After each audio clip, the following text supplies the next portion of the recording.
हमारे प्रधानमंत्री ने जो कुछ भी कहा है वो आइडियल ज्यादा है, रियल कम है, एक एक करके समझते हैं।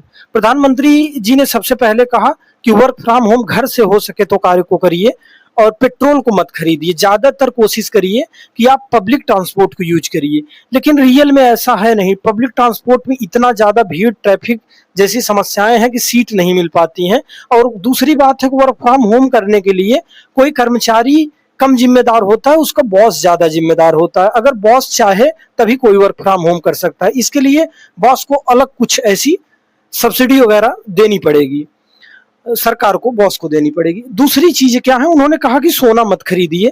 सोना खरीदना किसी विशेष फंक्शन के लिए लोअर फैमिली के लोग, लोअर मिडिल क्लास के लोग भी खरीदते हैं, लेकिन इन्वेस्ट कौन करता है? बड़े बड़े लोग इन्वेस्ट करते हैं जिनके पास ज्यादा पैसे हैं। अगर सीधी भाषा में कहें तो ब्लैक मनी में है, वही सोने में ज्यादा इन्वेस्ट करते हैं, या टैक्स चोरी जैसे ऐसे चीज को बचाने के लिए सोने में इन्वेस्ट कर देते हैं। और तीसरी चीज प्रधानमंत्री जी ने कहा कि विदेशी यात्रा को अवॉइड करिए। विदेशी यात्रा को कौन अवॉइड करता है? जिसके पास पैसे नहीं। आज बॉलीवुड के अगर कोई सेलिब्रिटी है वो विदेशी यात्रा करता है और उसी को देखकर इनकरेज होते हैं उसके फॉलोअर। तो शिकंजा कसना चाहिए, बड़े बड़े लोग जो सेलिब्रिटी हैं, पर्सनालिटी हैं, उनके ऊपर ऐसा करना चाहिए। तीसरे, उन्होंने किसानों के लिए कहा कि किसान को केमिकल फर्टिलाइजर का यूज बंद कर देना चाहिए, ऑर्गेनिक फार्मिंग को बढ़ावा देना चाहिए।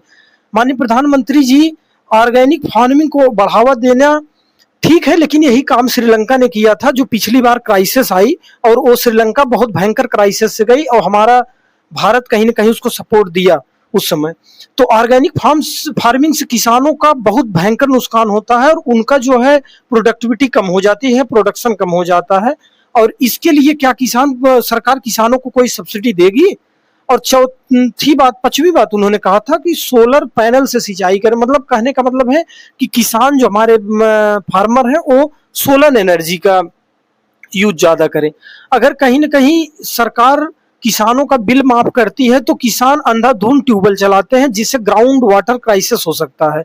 और अगर सोलर, इसके लिए इकोनॉमिक सर्वे भी इसके लिए कहा था कि अगर सोलर पैनल को इंकरेज किया जाए किसानों के लिए तो इससे ग्राउंड वाटर क्राइसिस हो सकता है। तो ये सारी चीजें आइडियल ज्यादा है, रियल कम है। अगर ऐसा कुछ क्राइसिस महसूस होता है हमारी सेंट्रल गवर्नमेंट को तो इसको चाहिए था कि पहले से ही इस पर काम किया जाए। अब सामने आने के बाद इस पर काम करना बहुत औचित्य नहीं है, या कहने का मतलब है कि इसका बहुत अच्छा परिणाम नहीं निकल कर आएगा। यह उसी तरह है कि जब बरसात आए और बरसात में घर को हम बनाने का काम करते हैं, छप्पर डालने का काम करते हैं। Thank you.